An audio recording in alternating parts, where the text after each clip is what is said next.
Hi guys, thanks for tuning in to another video on ForgottenWeapons.com.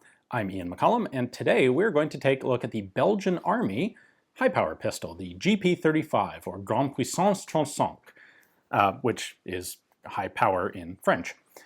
This was the last pistol design from John Browning, and in fact he only really got it started, and it was actually a design that was completed by basically his protege at FN, a man named Dieudonné Saive.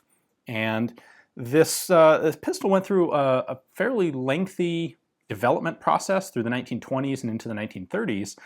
And it was finally in 1933 that the Belgian army decided they kind of liked what they were seeing, and they ordered 1,000 of the pistols for field trials.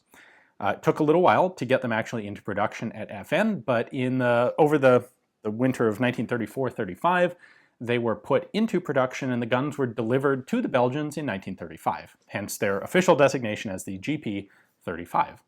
Now, the original guns that were introduced had just a couple of little minor differences from the final production version that would be mass-produced. And so the Belgians took these first 1,000, ran them through trials, liked them, and then, as best I can tell, they actually took those 1,000 trials guns and just sent them straight off to the army. So they were officially adopted, although they don't bear all the same acceptance marks as the later production guns.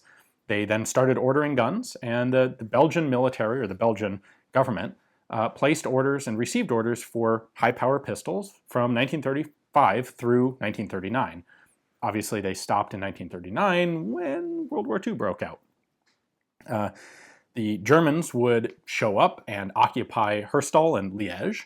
And what was interesting is, as the Germans did in some cases, they decided that these high-power pistols, being chambered for 9mm parabellum, would make a nice addition to German military stockpiles. So not only did they confiscate what pistols they were able to capture, they also took over the FN production facilities and continued the production of the existing pistols. So the first batch of German production high powers was actually manufactured using existing stocks of Belgian army parts.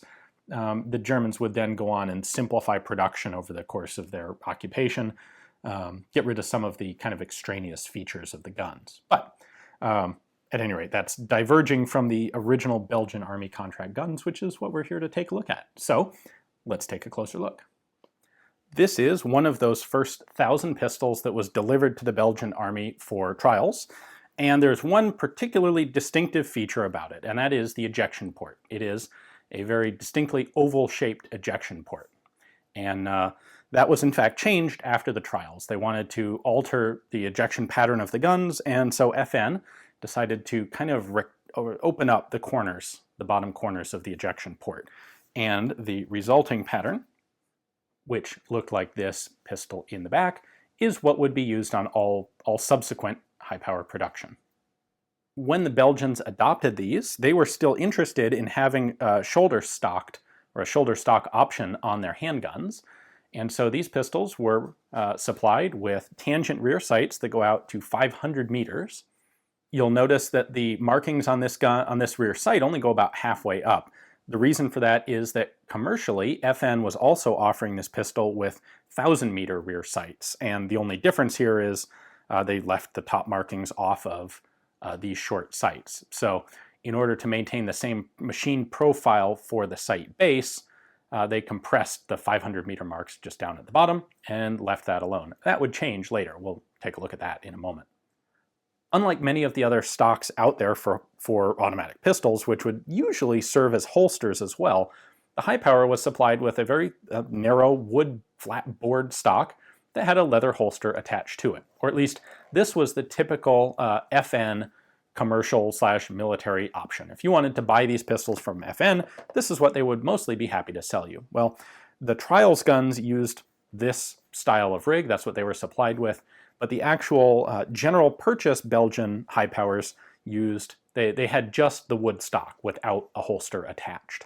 The Belgians, in fact, had this kind of interesting scabbard sort of sheath system where you actually had a kind of like this holster, but on a larger scale, where you opened it up and you had one pocket for the pistol and then a separate pocket behind it to hold your flat board wooden stock. So unfortunately, I don't have one of those here to show you, but the board stock itself is basically identical, just without having this holster attached. In order to fit those stocks, all of the Belgian Army high powers have a slot milled in the back.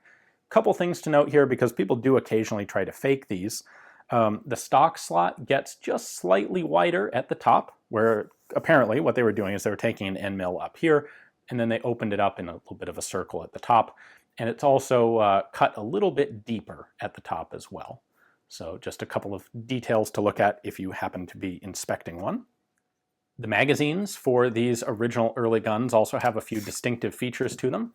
All of the Belgian Army pre-war magazines will have a blued base plate with this split tail. That's there just as a retention spring to keep the floor plate from coming off.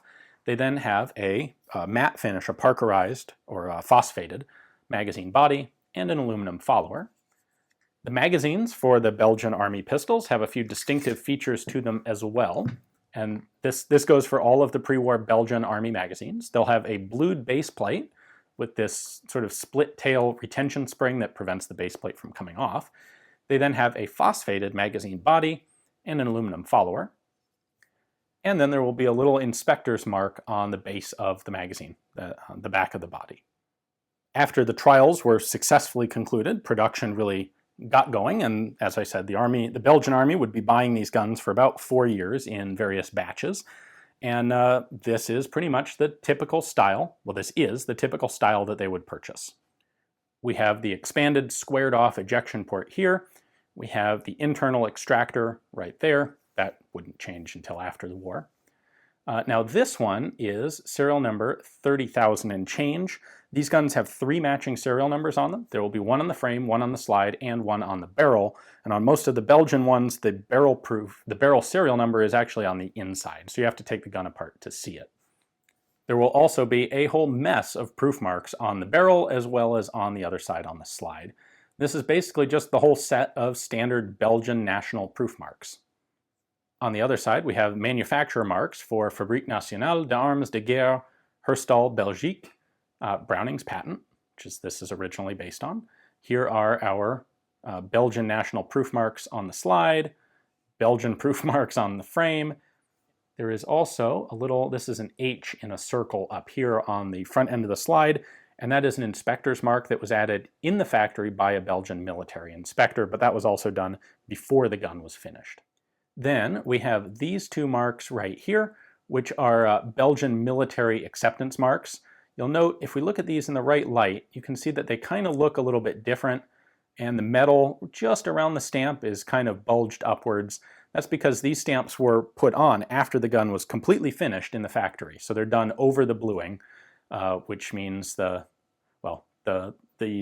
when you make a stamp like this, you're going to press some of the metal up around the stamp. Normally with marks like these, that metal would then be polished down along with everything else before the gun was blued. These are of course done after the bluing process, so that's why they look a bit different.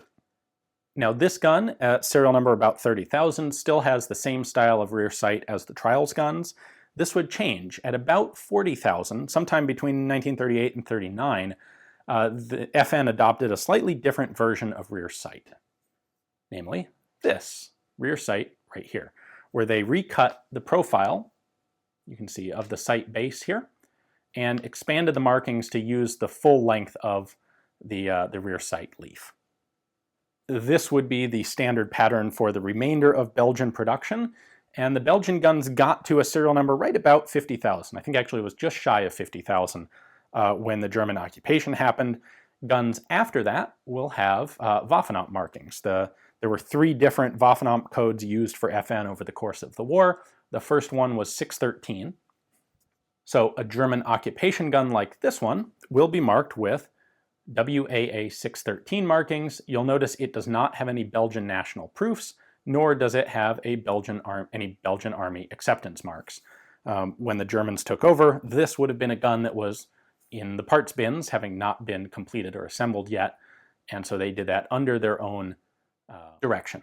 And they did also mark their magazines. You can see a little Waffenamt right there on the base of this magazine. Now the Germans weren't interested in this shoulder stock pistol nonsense, So while the early production German guns have slots in them, they have those because they were already manufactured that way by FN, the frames that had been completed to that point. So as the war progressed and as the Germans used up the various stockpiles of parts at FN, when they were making new parts, they simplified a lot of these extraneous features. So the Germans would stop putting in stock slots. They would stop using tangent sights and switch to just a fixed rear notch sight. And the Germans never used shoulder stocks on these guns. They had their own style of holster, which was this one, very similar to what they would use in other German pistols. So it's just a flap holster with space for a spare magazine in it. The high power ended up being one of FN's really landmark successful pistols. They were ultimately adopted by a very large number of countries, some large, some small. The entire British government standardized, the British military standardized on the high power at one point. Everything from that down to a bunch of very small countries. So there's a lot of variability out there in high powers, mostly in some of the small details. So hopefully you enjoyed getting a chance to take a look at these, the very first batch of high powers adopted by a military force. If you do enjoy this sort of thing, do consider checking out my Patreon page. It is support from folks there at $1 a month that makes it possible for me to travel to collections, find guns like these, and bring them to you. Thanks for watching.